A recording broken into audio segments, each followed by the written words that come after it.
Hello everyone, this is me Suyash Mundra from Kolkata और हम लोग कंटिन्यू करने वाले क्लास 12 आईएससी कॉमर्स स्टूडेंट्स के लिए एग्जाम ओरिएंटेड वीडियो सीरीज, जहां पर दो चैप्टर्स को हम लोग बहुत डेप्थ में कंप्लीट कर चुके हैं, which is planning and organising. अगर आपने अभी तक उन वीडियोस को नहीं देखा है तो जरूर देखिएगा। पूरे प्लेलिस्ट का लिंक हम डिस्क्रिप्शन आई बटन में ऐड कर देगा। हम लोग स्टार्ट करने वाले आज एक नए चैप्टर के संग, विच इज स्टाफिंग।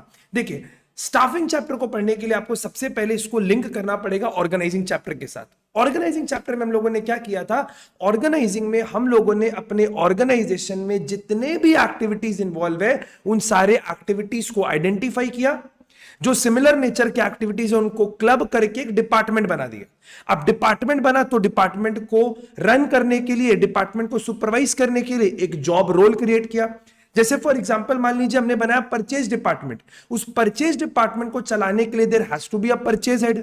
हमने बनाया सेल्स डिपार्टमेंट। सेल्स डिपार्टमेंट को रन करने के लिए हम लोगों ने जॉब पोजीशन क्रिएट किया, सेल्स हेड। अब स्टाफिंग चैप्टर में हम लोग क्या करेंगे? उन जॉब पोजीशन को फिल करेंगे। तो स्टाफिंग क्या होता है सर? स्टाफिंग अगर एक लेमैन के भाषा में समझाया जाए, कोई आम आदमी स्टाफिंग वर्ड को कैसे परसीव करता है? वो बोलते हैं सर स्टाफिंग का मतलब क्या है? सर लोगों को हायर करना। बट स्टाफिंग का मतलब केवल लोगों को हायर करना नहीं होता है। स्टाफिंग एक प्रोसेस है। अब ध्यान से सुनिएगा, स्टाफिंग एक प्रोसेस है जहां पर हम लोग लोगों को हायर करते हैं और उनको डेवलप करते हैं। सर किसको हायर करते हैं? Sir we hire required number of person. Required number of person is very important. Neither आप बहुत ज्यादा लोगों को हायर कर सकते हो, ना आप कम लोगों को हायर कर सकते हो। So staffing is a process जहां पर we hire and develop required number of person to fill the job position. Sir जो जॉब पोजीशन पहले ऑर्गेनाइजिंग में हमने क्रिएट किया था, purchase head is a job position, sales head is a job position, marketing head is a job position, foreman, जितना भी हमने job position create किया था, उन जॉब पोजीशन को फिल करने के लिए हम लोग लोगों को हायर करते हैं और उनको डेवलप करते हैं। So what is staffing? Sir staffing is the process. Staffing is the process of hiring and developing the required number of person to fill the job position. I think यहां तक का बात क्लियर है। Sir exactly कैसे करते हैं ये बताओ। क्या करते हैं हम लोग? सबसे पहले we estimate man power requirement. Sir estimating man power का मतलब वी एनालाइज हम लोगों को कितने नंबर एंड किस टाइप के लोगों का जरूरत है। सर कितने एंड किस टाइप के लोगों का? Do we need 10%, 11%, 12%? कितने लोगों का जरूरत है? सर ये कैसे करते हैं वो हम लोग बाद में डिस्कस करेंगे। बट पहला काम, पहले ये एस्टिमेट करो कितने लोगों का, कितने नंबर एंड किस टाइप के लोगों का जरूरत है। सर टाइप मतलब मेरे को स्किल्ड चाहिए, सेमी स्किल्ड चाहिए, अनस्किल्ड चाहिए, क्या चाहिए? पहले आप ये एस्टिमेट कर लो। पहला एस्टिमेट हो गया। उसके बाद उनको रिक्रूट करना, उनको बोलो कि ना आप हमारे जॉब के लिए अप्लाई करो। फिर उनका सिलेक्शन करना, उनका टेस्ट लो, इंटरव्यू लो, मेडिकल एग्जामिनेशन करो, बहुत सारा चीज करेंगे। उसके बाद उनको हायर करना, उनको जॉब में प्लेस करना, उनका ट्रेनिंग और डेवलपमेंट के बारे में ध्यान रखना और कंटिन्यूअसली उनके कंपिटेंसी को इंप्रूव करने का कोशिश करना। This all covers staffing. ये सब कुछ आपके स्टाफिंग के अंदर कवर होता है।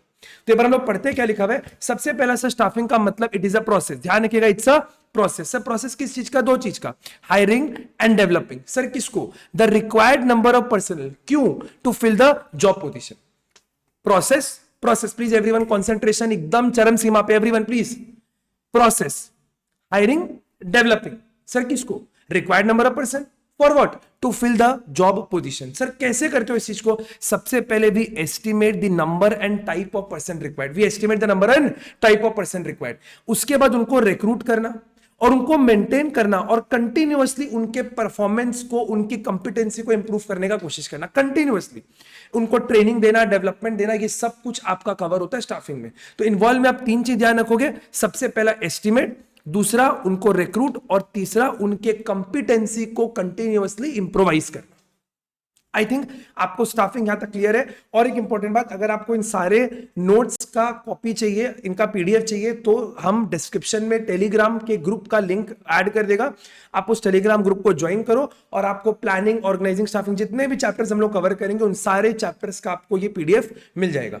हम लोग आगे बढ़ते हैं। Next we are covering the topic importance of staffing. Please आराम से बड़े कंसंट्रेशन के संग सुनिएगा। इंपॉर्टेंट टॉपिक है, इंपॉर्टेंस ऑफ स्टाफिंग। सर क्यों स्टाफिंग इतना इंपॉर्टेंट है? सर हम लोग इतना तामझाम, इतना मेहनत क्यों कर रहे हैं? क्यों एस्टिमेट करने का जरूरत है? कितने लोग चाहिए, क्यों चाहिए, क्यों करना है सब कुछ?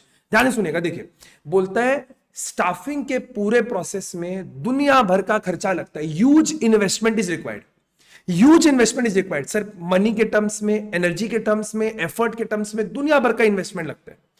अब अगर आप कहीं पर इन्वेस्ट करोगे तो आपको उससे कुछ रिटर्न मिलेगा। सर स्टाफिंग में जो आपने इन्वेस्टमेंट किया, टाइम लगाया, एनर्जी लगाया, एफर्ट लगाया, पैसा लगाया, उसका रिटर्न पॉजिटिव भी हो सकता है, उसका रिटर्न नेगेटिव भी हो सकता है, बहुत हाई भी हो सकता है, बहुत लो भी हो सकता है। Return on such investment can be high, low and even it can be negative. अब सर वो हाई होगा कि लो होगा कि नेगेटिव होगा, वो डिपेंड करता है आपने अपने स्टाफिंग के प्रोसेस को कितने एफिशिएंटली और इफेक्टिव तरीके से किया है।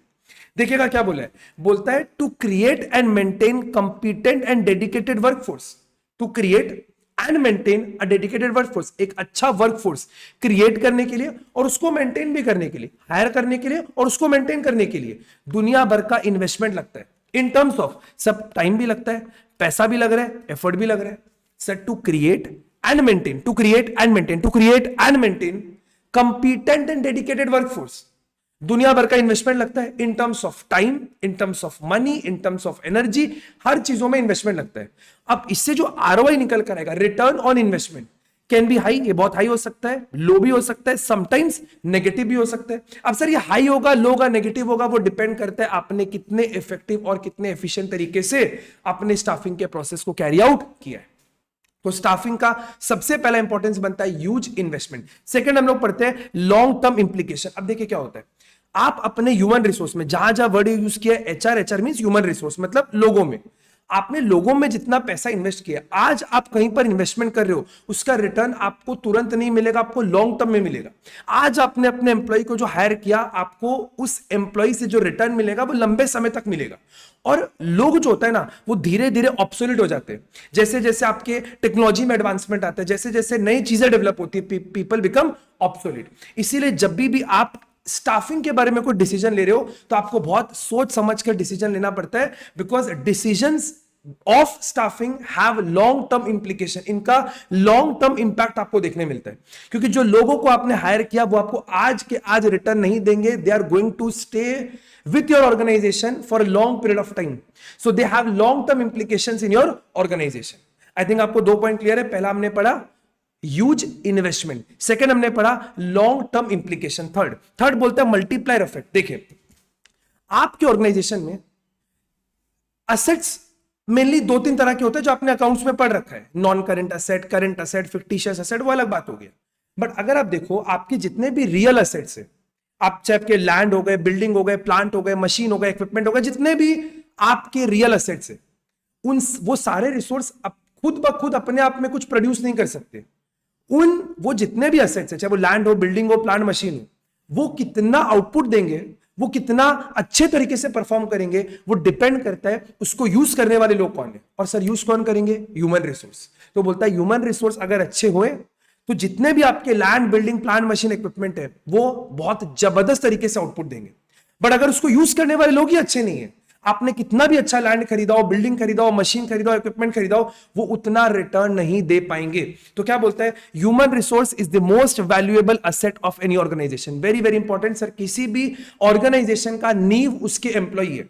जो आपके यहाँ पे काम कर रहे हैं, आपको उनको बड़े संभाल के रखना होता है, क्योंकि आपका ऑर्गेनाइजेशन किस लेवल पे पहुंचेगा वो डिपेंड करता है आपके लोग, किस तरीके के लोग आपके यहाँ पे काम करें। क्या मेरा बात आपको समझ में आ रहा है?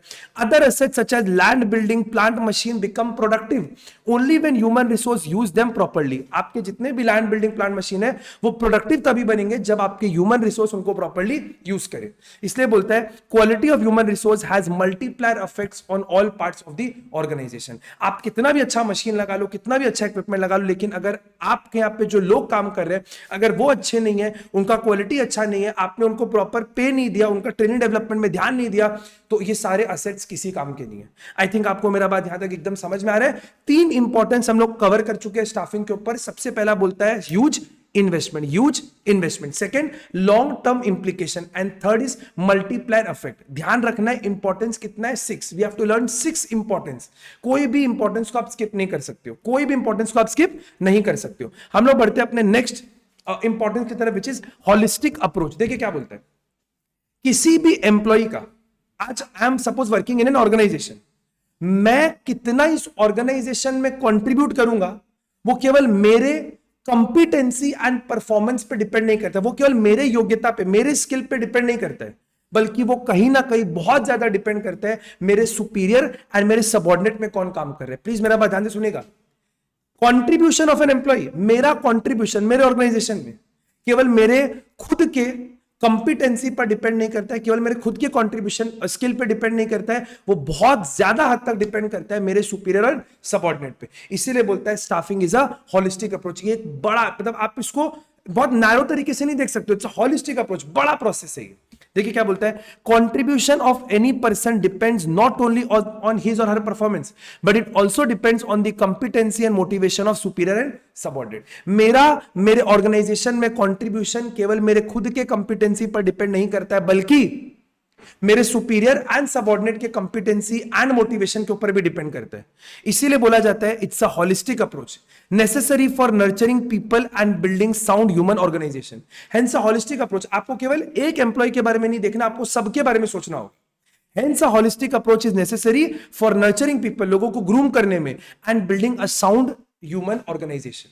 आई थिंक यहां तक का बात क्लियर है। हम लोग बढ़ते हैं अपने फोर्थ इंपॉर्टेंस पे, which is key to other functions. देखिए मैनेजमेंट के 5 फंक्शन है, planning, organising, staffing, directing, controlling. 5, planning, organising, staffing, directing, controlling.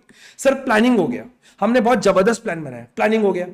Sir हमने जॉब पोजीशन भी क्रिएट कर लिया, ऑर्गेनाइजिंग भी हो गया। अभी आप किस तरह के लोगों को हायर करोगे उस पर डिपेंड करता है कि आपका आगे का जो स्टेप्स है, आपका आगे का जितना भी फंक्शन है, जैसे डायरेक्टिंग हो गया, कंट्रोलिंग हो गया। क्योंकि देखिए डायरेक्टिंग का मतलब क्या होता है, लोगों से काम करवाना। डायरेक्टिंग मींस एग्जीक्यूशन, अपने पढ़ेंगे आगे नेक्स्ट चैप्टर में। Directing means execution. अभी अगर अच्छे लोग ही नहीं है तो फिर आपका एग्जीक्यूशन क्या होगा। सर कंट्रोलिंग मतलब होता है चेक करो कि जो सोचा था वैसा हुआ कि नहीं। अब भैया करने वाले लोग तो स्टाफ ही है, अगर लोग ही अच्छे नहीं हुए तो सारा काम ही बिगड़ जाएगा। इसीलिए बोलता है planning place a very vital role by providing right person for the right job. हर प्लानिंग में हम लोग क्या करते हैं, ऐसे लोग को खोजते हैं जो उस पर्टिकुलर काम के लिए सबसे बेस्ट है, सबसे अप्रोप्रिएट है। The effectiveness of directing and controlling also depends upon staffing. आपका डायरेक्टिंग का प्रोसेस, आपके एग्जीक्यूशन का प्रोसेस कितना अच्छा होगा, कंट्रोल कितना अच्छा होगा, वो डिपेंड करता है आपने स्टाफ किस तरीके का हायर कर रखा है। तो we have completed 5 points and last point is liberalisation and globalisation. जैसा आप लोगों ने क्लास 11 के इकोनॉमिक्स में पढ़ा होगा, new economic policy, NEP, liberalisation, privatisation, globalisation. अभी एनवायरमेंट बहुत कट थ्रोट कॉम्पिटिशन है, हर जगह आपको कंपटीशन देखने मिलेगा। तो बोलता है skilful management of human resource has become essential for success in modern day global competition. अगर आपको इस ग्लोबल कंपटीशन से बचना है, if you want to fight the global competition, if you want to give a back step to the global competition, आपके पास बहुत अच्छे ह्यूमन रिसोर्स होने चाहिए। आप कंपटीशन को तभी बीट कर पाओगे when you have good quality of human resource, जब आप ह्यूमन रिसोर्स को अच्छे तरीके से हायर करो और उनमें इन्वेस्ट करो। तो आई थिंक आपको मेरा बात यहां तक समझ में आ रहा है। We completed 6 points on importance of staffing. तो this takes care of today session. हम लोग नेक्स्ट सेशन में स्टेप्स ऑफ स्टाफिंग प्रोसेस से स्टार्ट करेंगे। अगर आपको वीडियो अच्छा लगा तो वीडियो को लाइक करिए, शेयर करिए एंड स्टे कनेक्टेड, पढ़ते रहिए। Exams are just knocking the door. Thank you, bye bye.